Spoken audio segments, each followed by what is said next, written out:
Ako ang nangangasiwa sa gawain ng pagdidilig sa iglesia. Pagkatapos ng mahigit 3 buwan, mabagal pa ring umuusad ang gawain ng paglilinang sa mga tagadilig. Ang katuwang kong brother, si Wang Lei, ay madalas akong paalalahanan na maghanap at magnilay tungkol sa isyong ito. Pero tuwing ginagawa niya iyon, sa puso ko ay may kaunti akong paglaban. Iniisip na hindi naman ako tamad at na nagsisikap akong lutasin ang mga problema ng mga tagadilig.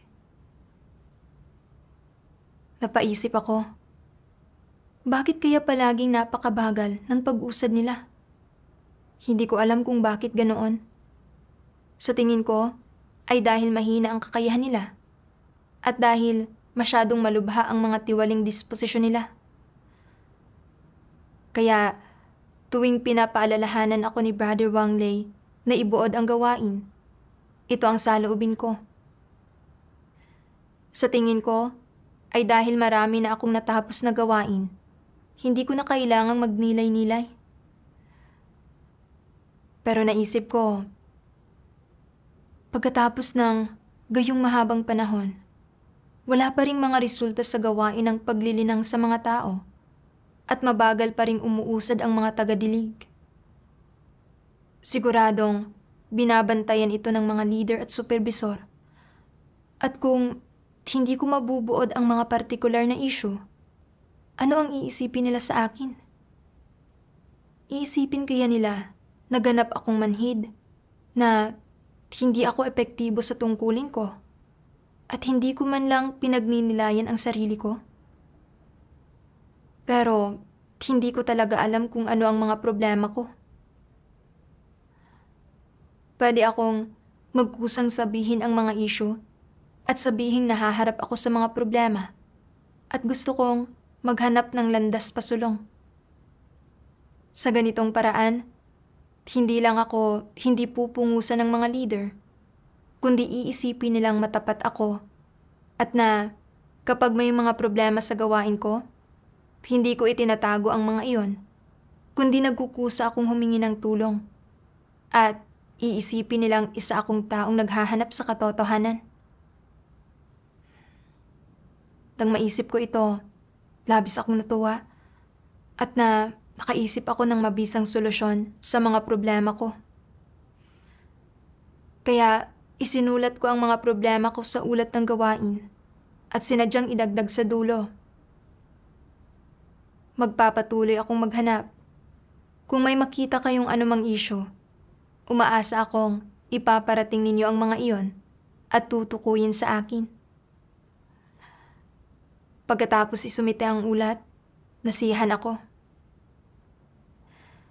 Isang araw, sinabi ni Wang Lei, sumulat ang mga leader na tinatanong kung bakit wala ka pang nakukuhang kahit anong resulta sa gawain mo ng paglilinang sa mga tagadilig. Naisip ko kung paanong ilang araw bago iyon, sa ulat ko ng gawain ay humingi ako ng tulong sa mga leader at na sa paghihingi ng mga leader na siyasatin ni Wang Lei ang sitwasyon ko, malamang ay sinusubukan nilang tulungan akong tukuyin ang mga problema. Pero kalaunan, naisip ko, ginagawa ito ng mga leader para siyasatin ang sitwasyon ko. Nagsisimula na kaya silang imbestigahan ako dahil iniisip nilang talagang may mga problema sa tungkulin ko? Patagal ko nang ginagawa ang tungkulin ko nang walang nakukuhang anumang mga resulta. Hindi ko lang alam kung anong matutuklasan nila. Kung matuklasan nilang napakarami kong problema o may ilang malubhang issue sa tungkulin ko, pupungusan kaya nila ako? Iisipin kaya nilang mahina ang kakayahan ko at na hindi ko kayang gumawa ng aktwal na gawain at pagkatapos ay tatanggalin ako? Sobrang nakakahiya iyon. Nang maisip ko ang mga ito, labis akong nataranta. Hindi ko inasahang hahantong ang mga bagay sa puntong ito? Hindi ba't paghuhukay ito ng sarili kong libingan? Ano ang gagawin ko rito? Ano man ang gawin ko, hindi ko kayang kumalma. Sa gabi, habang nakikinig ako sa tunog ng pagpindot ni Wang Li sa keyboard, naisip ko, ilan kaya sa mga problema ko ang iniuulat niya? Ano kaya ang iisipin sa akin ng mga leader? Medyo hindi ako mapakali at hindi talaga ako makatuon sa gawain. Kaya lumapit ako sa Diyos at nagdasal. O Diyos, alam kong ang kalagayan ko ay talagang naapektuhan ng sitwasyong ito at hindi ko alam kung anong aral ang dapat kong matutuhan dito. Pakiusap, gabayan mo akong hanapin ang katotohanan sa usaping ito at malaman ang tiwaling disposisyon ko. Kinaumagahan, pagkatapos ng almusal, sinimulan kong basahin ang mga salita ng Diyos at pinagnilayan ko ang kalagayan ko. Nabasa ko ang mga salita ng Diyos. Isang magandang bagay kung matatanggap mong pangasiwaan, obserbahan, at subukang unawain ka ng sambahayan ng Diyos. Makakatulong ito sa pagtupad mo sa iyong tungkulin, sa pagkakaroon mo ng kakayanang magawa ang iyong tungkulin ng pasok sa pamantayan, at para matugunan ang mga layunin ng Diyos. Kapaki-pakinabang at nakakatulong ito sa iyo nang wala talagang negatibong epekto. Kapag naunawaan mo na ang prinsipyong ito, hindi ba't hindi ka na makakaramdam ng paglaban o pagbabantay laban sa pangangasiwa ng mga leader, manggagawa, at mga taong hinirang ng Diyos?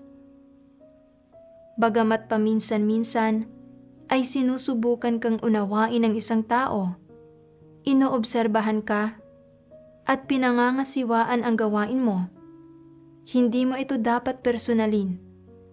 Bakit ko sinasabi ito?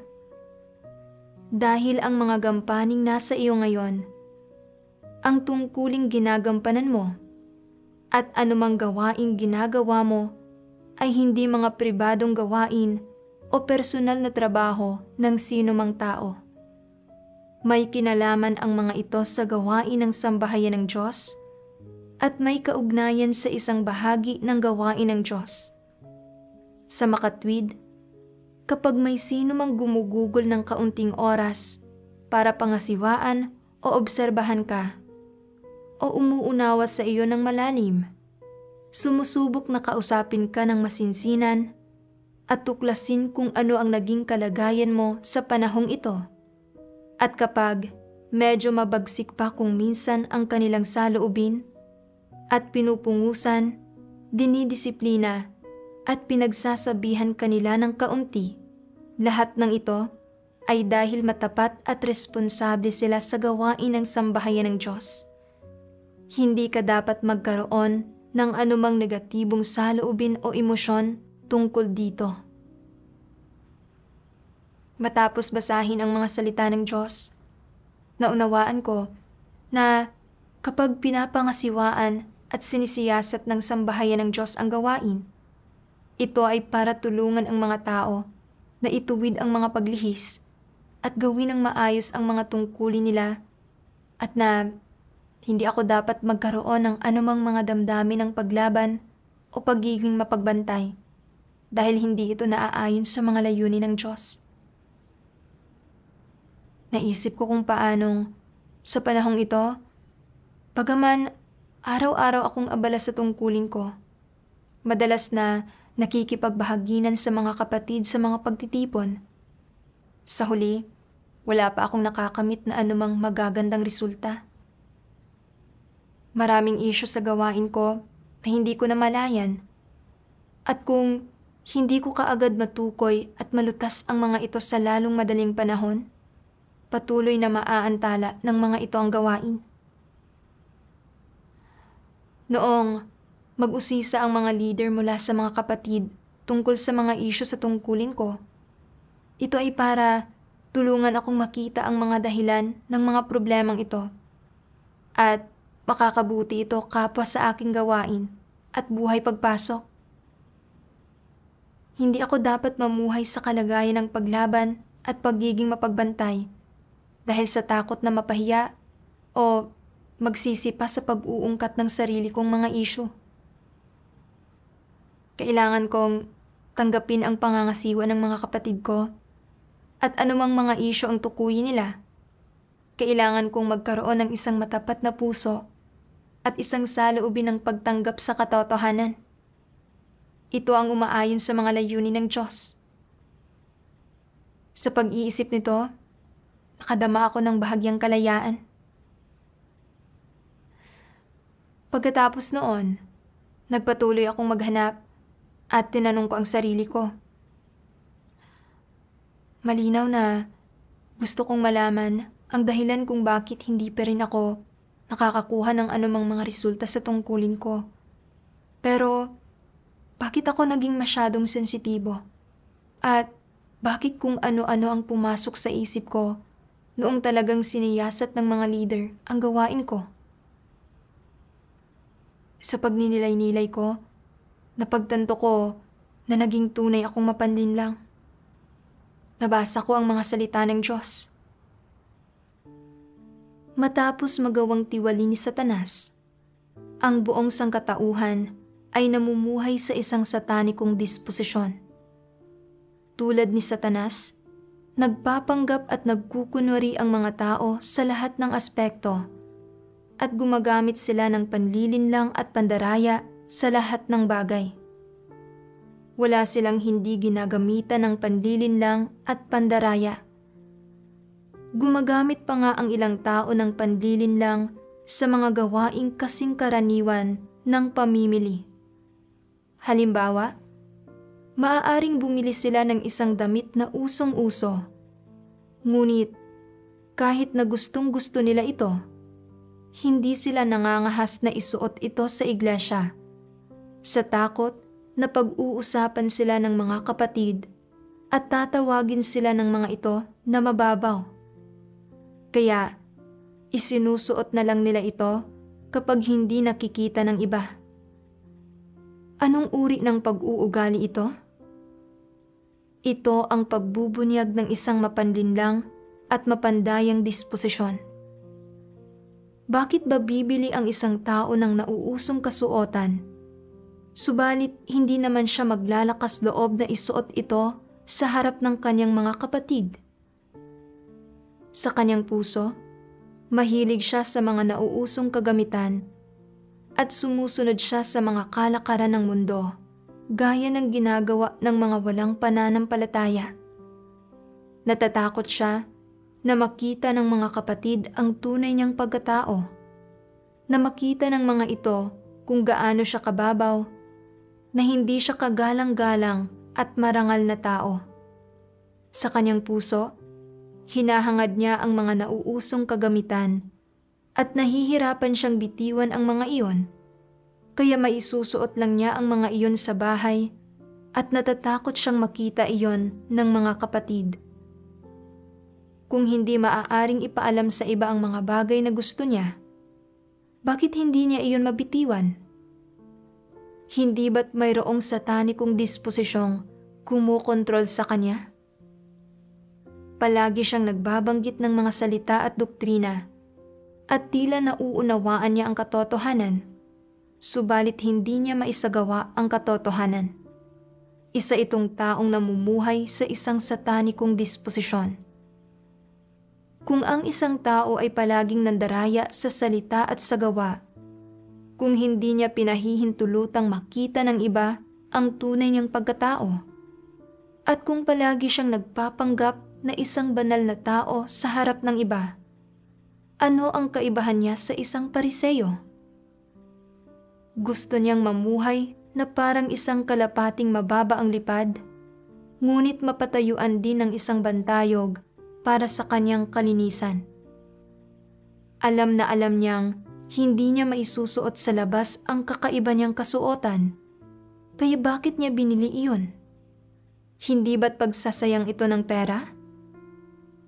Mahilig lang talaga siya sa ganoong uri ng bagay at gustong-gusto niya talaga ang kasuotang iyon. Kaya pakiramdam niya ay kailangan niya itong bilhin. Ngunit sa sandaling mabili na niya ito, hindi niya ito maisuot sa labas. Pagkalipas ng ilang taon, pinagsisisihan niyang binili niya ito at bigla niyang napagtatanto. Bakit naging napakahangal? Napakakasuklam-suklam ko na nagawa ko iyon. Maging siya ay nasusuklam sa kanyang nagawa. Ngunit hindi niya kayang kontrolin ang kanyang mga kilos dahil hindi niya mabitiwan ang mga bagay na ninanais at hinahangad niya. Kaya gumagamit siya ng mapagkunwaring mga taktika at panlalansi upang mapalugod ang kanyang sarili. Kung nagbubunyag siya ng isang mapanlinlang na disposisyon sa gayon kaliit na bagay, maisasagawa ba niya ang katotohanan pagdating sa mas malaking bagay? Magiging imposible iyon. Malinaw na likas sa kanya ang pagiging mapanlinlang at panlilinlang ang kanyang kahinaan. Mula sa mga salita ng Diyos, naunawaan ko na kapag namumuhay ang mga tao sa mga mapanlinlang na disposisyon, hindi nila matanggap ang pagsisiyasat ng Diyos sa kanilang mga salita at kilos. At sa halip, kumikilos sila sa isang paraan sa harap ng iba at sa iba namang paraan kapag nakatalikod sila. Palagi silang gumagamit ng mga panlalansi para magpanggap, pinapahirapan ang iba na makita ang katotohanan. Ito ang ibig sabihin ng maging isang tunay na mapanlinlang na tao. Nagbalik tanaw ako sa nakaraan kapag iniuulat ko ang gawain. Hindi ko talaga naisip na may mga issue ako sa paglilinang sa mga tao. At inakala ko na marami na akong nagawang gawain. At kahit na pinapaalalahanan ako ng katuwang kong brother na ibuod ang mga paglihis ko, hindi ko iniisip na pagnilayan ang sarili ko. Pero kitang-kita ang katunayan na mahina ang mga resulta ng gawain. Kaya ano ang iisipin sa akin ng mga leader at supervisor kung hindi ko malaman ang mga dahilan nito? Para hindi mapahiya, sinadya kong sabihin na nakaranas ako ng mga problema at gusto kong maghanap ng solusyon. Bagaman tila taos-puso ako sa sinasabi ko, para bang may kaunti akong malaking pagpapahalaga sa pasanin para sa gawain. Sa realidad, wala akong anumang layunin na hanapin ang katotohanan para lutasin ang problema at nagpapanggap lang ako para makita ng iba, para makita ako ng mga leader bilang isang tao na tila may malaking pagnanais na maghanap at isang tao na matapat. Pero noong tunay na siniyasat ng mga leader ang mga paglihis at isyu sa tungkulin ko, nabunyag ako. Natakot ako na baka malantad ang malulubhang problema sa gawain ko at na baka isipin ng mga leader na may mahina akong kakayahan, na wala akong mga kapabilidad sa gawain, o na baka tanggalin pa nila ako. Kaya namuhay ako ng may mga damdamin ng paglaban. Pinagsisisihan na naghanap ako ng gabay tungkol sa mga problema. Iniisip pa nga na ang pag-uulat sa mga problema ay paghuhukay ng sarili kong libingan. Nakita ko na ang paghahanap ko sa mga isyu ay hindi para lutasin ang mga iyon, kundi para panatilihin ang katayuan at imahe ko sa puso ng mga leader. Hindi ba't sinusubukan ko lang na lokohin ang iba at manlinlang? Ito ang tunay na inilantad ng Diyos. Ang pagiging doblikara at ang kagustuhang mamuhay na parang isang kalapating mababa ang lipad, ngunit mapatayuan din ng isang bantayog para sa kanyang kalinisan. naisip ko ang mga Pariseo noon. Bagaman, mukha silang masyadong relihiyoso at nag-asam sila sa pagdating ng Mesiyas. Noong aktwal na dumating ang Panginoong Hesus para gumawa, gaano man karaming himala ang ginawa ng Panginoong Hesus o gaano man karaming katotohanan ang ipinahayag niya, wala silang tinanggap na kahit ano rito. Nilabanan at kinundina pa nga nila ang Panginoong Hesus para protektahan ang kanilang katayuan at mga kabuhayan. Nagmukha silang relihiyoso sa pag-aasam nila sa pagparito ng Diyos. Pero sa realidad, sinusubukan lang nilang ilihis ang mga tao at sila ay walang iba kundi mga mapagpaimbabaw. Paano ba ako umaasa lang naiiba sa mga Pariseo? Isang umaga sa mga devosyonal ko, naisip ko ang isang pangungusap ng mga salita ng Diyos. Nagkukunwari silang gumagawa ng isang bagay habang iba ang ginagawa upang maisakatuparan ang kanilang lihim na pakay. Nadama ko na umaayon ito ng malapit sa kalagayan ko, kaya nahanap ko ang siping ito ng mga salita ng Diyos para basahin. Sabi ng makapangyarihang Diyos, ano ang pangunahing katangian ng kabuktutan? Ito ay nasadyang masarap sa pandinig ang kanyang mga salita, at ang lahat ng bagay ay parang tama sa panlabas. Mukhang walang anumang problema, at mukhang maayos ang mga bagay sa bawat anggulo. Kapag may ginagawa siya, hindi mo siya makikitang gumagamit ng anumang partikular na diskarte. At sa panlabas, walang anumang tanda ng mga kahinaan o kapintasan. Pero naisa sa katuparan niya ang kanyang layon. Ginagawa niya ang mga bagay sa isang masyadong malihim na paraan. Ganito inililihis ng mga antikristo ang mga tao. Ang ganitong mga tao at bagay ang pinakamahirap kilatisin. May ilang tao na madalas na nagsasabi ng mga tamang bagay, gumagamit ng mga magagandang palusot, at gumagamit ng mga partikular na doktrina, kasabihan, o kilos na umaayon sa pagkagiliw ng tao upang manlinlang ng mga tao. Nagkukunwari silang gumagawa ng isang bagay habang iba ang ginagawa upang maisakatuparan ang kanilang lihim na pakay. Ito ay kabuktutan, pero itinuturing ng karamihan ng mga tao ang mga pag-uugaling ito bilang mapanlinlang.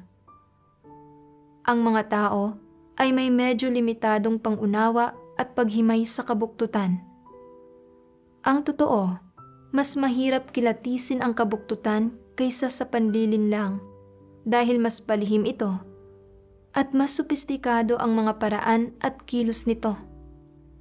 Kung ang isang tao ay may isang mapanlinlang na disposisyon, kadalasan, nahahalata ng iba ang kanyang panlilinlang sa loob ng 2 o 3 araw ng pakikisalamuha sa kanya, o nakikita nila ang pagbubunyag ng kanyang mapanlinlang na disposisyon sa kanyang mga kilos at salita. Gayunpaman, ipagpalagay nating buktot ang taong iyon. Hindi ito isang bagay na makikilatis sa loob lang ng ilang araw. Dahil kung walang anumang mahalagang pangyayari o espesyal na sitwasyong magaganap sa isang maikling panahon, hindi madaling makakilatis ng anumang bagay mula lang sa pakikinig sa kanyang magsalita. Palaging tama ang mga sinasabi at ginagawa niya, at naglalahad siya ng sunod-sunod na tamang doktrina. Pagkalipas ng ilang araw ng pakikisalamuha sa kanya, pwede mong isipin na ang taong ito ay medyo magaling, nagagawang tumalikod sa mga bagay-bagay at gumugol ng kanyang sarili. May espiritual na pangunawa, may mapagmahal sa Diyos na puso, at parehong may konsensya at katwiran sa paraan ng kanyang pagkilos. Pero pagkatapos niyang mga siwa ng ilang usapin, makikita mong ang kanyang pananalita at mga kilos ay nahahaluan ng napakaraming bagay, ng napakaraming maladyablong layunin.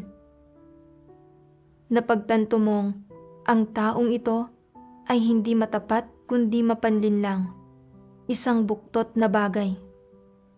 Madalas siyang gumagamit ng mga tamang salita at magagandang parirala na naaayon sa katotohanan at nagtataglay ng pagkagiliw ng tao upang makisalamuha sa mga tao. Sa isang banda, itinatatag niya ang kanyang sarili at sa isa pa, inililihis niya ang iba. Nagkakamit ng katanyagan at katayuan sa mga tao. Ang ganoong mga individual ay labis na mapanlihis at sa sandaling magkamit sila ng kapangyarihan at katayuan, kaya na nilang manlihis at maminsala ng maraming tao. Lubhang mapanganib ang mga taong may mga buktot na disposisyon. May ganoon bang mga tao sa paligid ninyo? Kayo ba mismo ay ganito? Oo. Kung ganoon, ay gaano ito kaseryoso? Nagsasalita at kumikilos ng walang anumang katotohanang prinsipyo, lubos na sumasandig sa iyong buktot na kalikasan upang kumilos. Palaging nagdanais na manlihis ng iba at mamuhay sa likod ng isang maskara para hindi makita o makilala ng iba at para igalang at hangaan nila ang iyong pagkatao at katayuan. Ito ay kabuktutan. Inilalantad ng Diyos na ang mga taong may buktot na disposisyon ay nagsasalita at kumikilos sa isang sukdulang malihim na paraan. Tila sinasabi nila ang mga tamang bagay at mukhang walang kapintasan ang mga kilos nila. Pero sa likod ng lahat ng ito, nagtatago sila ng mga buktot na layunin at palagi silang nakatuon sa kanilang reputasyon at katayuan. Para makamit ang paghanga ng iba, gumagamit sila ng mga salita ng pambobola at mga tamang kilos para ilihis ang mga tao. Nagtatatag ng magandang imahe nila sa isipan ng iba, habang pinipigilan ang iba na matuklasan ang mga mapaminsala nilang layunin. Ito ay tunay na buktot. Sa maingat na pagninilay-nilay, hindi ba't umaasal ako ng gaya nito mismo? Malinaw na hindi ko hinahanap ang katotohanan para lutasin ang mga problema ko. Pero umaasal ako na para bang masyado akong mapagkumbaba at may malaki akong pagnanais na maghanap. Ang layunin ko rito ay hindi lang para pagtakpan ang mga isyu ko, kundi para itatag din sa isipan ng iba ang isang magandang imahe ko bilang isang taong naghangad sa katotohanan. Alam ko na hindi pa nagbubunga ng anumang mga resulta ang gawain ng paglilinang sa mga tao, na hindi pa gaanong umusad ang mga tagadilig, at nakitang-kita ng lahat ang mga bagay na ito. Kung hindi ko ibinuod at pinagnilayan ang mga isyu ko, ano kaya ang iisipin ng lahat tungkol sa akin? Sasabihin kaya nilang hindi ko pinagnilayan ang sarili ko kahit wala pa akong nakukuhang anumang mga resulta sa tungkulin ko? Iisipin kaya nila na hindi ko hinangad ang katotohanan at na ako ay lubos na manhid? Kung ganoon, mabuti pang magkusa na akong magsabi. Sa ganitong paraan, hindi sila magkakaroon ng negatibong impresyon sa akin dahil sa hindi pagbubunga ng gawain ng anumang mga resulta. At marahil ay iisipin pa nilang isa akong matapat na tao. Ang mga salita ko ay puno ng sarili kong mga nagpapakanang motibo. Sinubukan kong gamitin ang pakunwari kong paghahanap sa katotohanan para magtatag ng isang magandang imahe ng sarili ko sa puso ng mga leader. Nakita ko na tunay na buktot ang kalikasan ko. Gaya ng sinabi ng Diyos. May ilang tao na madalas na nagsasabi ng mga tamang bagay, gumagamit ng mga magagandang palusot, at gumagamit ng mga partikular na doktrina, kasabihan, o kilos na umaayon sa pagkagiliw ng tao upang manlinlang ng mga tao. Nagkukunwari silang gumagawa ng isang bagay habang iba ang ginagawa upang maisakatuparan ang kanilang lihim na pakay. Ito ay kabuktutan. Sa realidad, wala akong nakuhang anumang mga resulta sa tungkulin ko sa loob ng ilang panahon, kaya kinailangan kong pagnilayan ang sarili ko at hanapin ang katotohanan para lutasin ito. Makakabuti ito kapwa sa gawain ng iglesia at sa sarili kong buhay pagpasok. Pero hindi ako nag-alala o nabalisa tungkol sa mga balakid sa gawain ko, kundi sa halip, puno ang utak ko ng mga kaisipan kung paano iwasan ang mapahiya. At kahit sa mga usaping may kinalaman sa gawain ng iglesia at sa paghahanap sa katotohanan, kumikilos ako ng hindi matapat at ng mapanlinlang. Ginawa nitong tunay akong kamuhian ng Diyos. Kalaunan, tuwing may pahinga ako mula sa gawain, pinagninilayan ko ang kalagayan ko. Naalala ko na ibinahagi ng Diyos na sa pag-asal ay dapat tanggapin ng tao ang kanyang pagsisiyasat sa lahat ng bagay at na lahat ng kilos at gawa ay dapat nadalhin sa Diyos. Kaya, nagmadali akong maghanap ng mga salita ng Diyos kaugnay rito. Nabasa ko ang mga salita ng Diyos. Ang maging mananampalataya sa Diyos ay nangangahulugan na lahat ng ginagawa mo ay kailangang dalhin sa Kanyang harapan at sumailalim sa Kanyang pagsisiyasat. Ngayon, lahat ng hindi makatanggap ng pagsisiyasat ng Diyos ay hindi matatanggap ang Kanyang pagsang-ayon, at yaong mga hindi nakakakilala sa Diyos na nagkatawang tao ay hindi maaaring maperpekto. Tingnan mo ang lahat ng ginagawa mo at tingnan mo kung maaari ba itong dalhin sa harap ng Diyos. Kung hindi mo madadala ang lahat ng iyong ginagawa sa harap ng Diyos, ipinapakita nito na isa kang taong gumagawa ng masama. Mapeperpekto ba ang mga taong gumagawa ng masama? Lahat ng iyong ginagawa, bawat kilos, bawat layunin, at bawat tugon ay dapat dalhin sa harap ng Diyos. Kahit ang iyong pang-araw-araw na espiritual na buhay, ang iyong mga dalangin, ang iyong pagiging malapit sa Diyos, ang iyong pagkain at pag-inom ng mga salita ng Diyos, ang pakikipagbahaginan mo sa iyong mga kapatid, at ang buhay mo sa loob ng iglesia, at ang iyong pagseserbisyo sa pamamagitan ng pakikipagtulungan ay maaaring dalhin sa harap ng Diyos para sa Kanyang pagsisiyasat. Ang gayong pagsasagawa ang tutulong sa iyo na lumago sa buhay. Ang proseso ng pagtanggap sa pagsisiyasat ng Diyos, ang proseso ng pagdadalisay.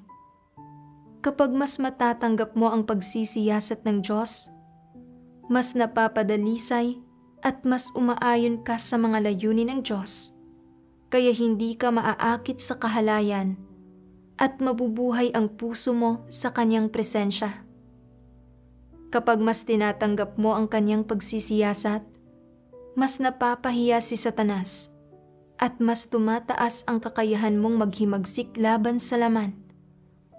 Kaya, ang pagtanggap sa pagsisiyasat ng Diyos ay isang landas ng pagsasagawa na dapat sundan ng mga tao. Anuman ang ginagawa mo, kahit kapag nakikipagbahaginan ka sa iyong mga kapatid, maaari mong dalhin ang iyong mga kilos sa harap ng Diyos at hangarin ang Kanyang pagsisiyasat at hangaring magpasakop sa Diyos mismo. Gagawin itong mas tama ang iyong pagsasagawa. Kung dadalhin mo ang lahat ng iyong ginagawa sa harap ng Diyos at tatanggapin ang pagsisiyasat ng Diyos, saka ka lamang magiging isang tao na nabubuhay sa presensya ng Diyos. Matapos basahin ang mga salita ng Diyos, naunawaan ko na kung tinatanggap ng isang tao ang pagsisiyasat ng Diyos sa lahat ng bagay, kung wala siyang pagkukubli o pagkukunwari sa kanyang mga gawa at kilos, at kung kaya niyang dalhin ang mga bagay na ito sa Diyos, kung gayon, ang taong ito ay namumuhay sa liwanag at tunay na isang matapat na tao at matatanggap ng gayong mga tao ang pagsang-ayon ng Diyos. Pero kung hindi kayang tanggapin ng isang tao ang pagsisiyasat ng Diyos, kundi sa halip ay palaging nanlilinlang at nanlalansi, kung gayon, ang gayong tao ay tunay na buktot at kasuklam-suklam sa Diyos. Nakakita rin ako ng isang landas ng pagsasagawa mula sa mga salita ng Diyos. Ang gawain ng paglilinang sa mga tao ay matagal nang walang mga resulta at naapektuhan na nito ang pag-usad ng gawain ng pagdidilig. Kung magpapatuloy akong manlinlang at magkubli ng mga bagay-bagay, hindi malulutas ang mga problemang ito. Hindi uusad ang mga tagadilig sa mga tungkulin nila at hindi nila magagawang diligan ng maayos ang mga baguhan at bigyang kakayahan ang mga ito na makapaglatag kaagad ng pundasyon sa tunay na daan. At hahantong ito sa lalong mas malalaking kawalan sa gawain ng pagdidilig. Sinisiyasat ng mga leader ang mga problema at paglihis sa gawain ko para tulungan akong gawin ng maayos ang tungkulin ko. Ano man ang mga isyong tukuyin nila, hindi ko dapat isaalang-alang ang sarili kong pride o katayuan at kailangan kong tanggapin ang pagsisiyasat ng Diyos at maging isang matapat na tao. Kailangan kong taimtim na pagnilayan ang sarili ko tungkol sa mga isyu sa gawain ko. Ituwid kaagad ang mga paglihis ko at gawin ng maayos ang tungkulin ko. Makalipas ang ilang araw, nakatanggap ako ng liham mula sa leader at medyo kinakabahan pa rin ako dahil nag-aalala ko na baka nakatuklas ang leader ng malulubhang problema sa tungkulin ko at na baka pungusan niya ako. Tahimik akong nagdasal sa Diyos. Sinasabi na anumang mga isyu ang tukuyin ng leader, hindi ko na isasaalang-alang ang sarili kong pride at hindi na ako magiging mapanlaban o magkukubli at na kailangan kong tumanggap at pagnilayan ng wasto ang sarili ko. Nang buksan ko ang liham, nakita ko na tinukoy nga ng leader ang mga isyu sa tungkulin ko pero hindi niya ako pinungusan. Sa halip, humugot siya mula sa sarili niyang karanasan para gabayan ako na pagnilayan ang mga dahilan ng mahihinang resulta sa tungkulin ko. Matapos basahin ang pagbabahagi ng leader, nagkamit ako ng kaunting pagkaunawa sa aking kalagayan at mga problema kamakailan. Nakita ko na namumuhay pala ako sa isang tiwaling disposisyon sa buong panahong ito at na kapag nahaharap ako sa mahihinang resulta sa gawain ko, hindi ko pinagninilayan ang sarili ko, kundi patuloy akong nagdadahilan. Naisip ko na patuloy akong nagpakaabala araw-araw, nagbabahagi ng mga solusyon sa mga kapatid, at na nagawa ko na ang pinakamakakaya ko. Sa makatwid, naniwala ako na ang kawalan nila ng pag-usad ay hindi ko problema, kundi dahil sa mahina nilang kakayahan. Hindi nagbubunga ng magagandang resulta ang gawain, pero sa halip na pagnilayan ang sarili kong mga problema, palagi akong umiiwas sa responsibilidad. Tunay akong naging mapaghimagsik, naging matigas ang kalooban ko. Gayon din, sa pagninilay-nilay ko, napagtanto ko na ang gawain ko ng paglilinang sa mga tao sa panahong ito ay naglaman nga ng mga paglihis. Kontento ako basta't may mga gampanin akong gagawin at hindi ako nakatunganga sa bawat araw. Pero hindi ko kailanman seryosong hinanap kung paano gawin ang tungkulin ko sa paraan na magbubunga ng mga resulta. Sa paglilinang sa mga tagadilig, hindi ako nagbuod at nakipag-ugnayan batay sa tunay nilang mga isyu, at sa halip ay sinundan ko lang ang isang padalos-dalos at mekanikal na pamamaraan sa pagkatuto. Dahil dito, kahit matapos ang ilang buwan ng paglilinang, walang mga resulta. Dahil nakita ko na napakaraming problema at paglihis sa gawain ko, alam ko na kailangan kong itama kaagad ang mga iyon. Nang pagnilayan ko kung paano ako nagpanggap na naghahanap sa katotohanan, tunay na nahiya at napahiya ako. Kung tunay na nagkaroon ako ng puso na tumanggap at naghanap sa katotohanan, baka mas maaga sanang natuklasan at nalutas ang mga problemang ito at nakatulong sana ito sa mga kapatid at sa gawain ng iglesia. Mula ngayon, handa na akong isantabi ang banidad at pride. Mas hanapin ang katotohanan sa lahat ng usapin at gawin ang tungkulin ko sa praktikal na paraan. Salamat sa Diyos.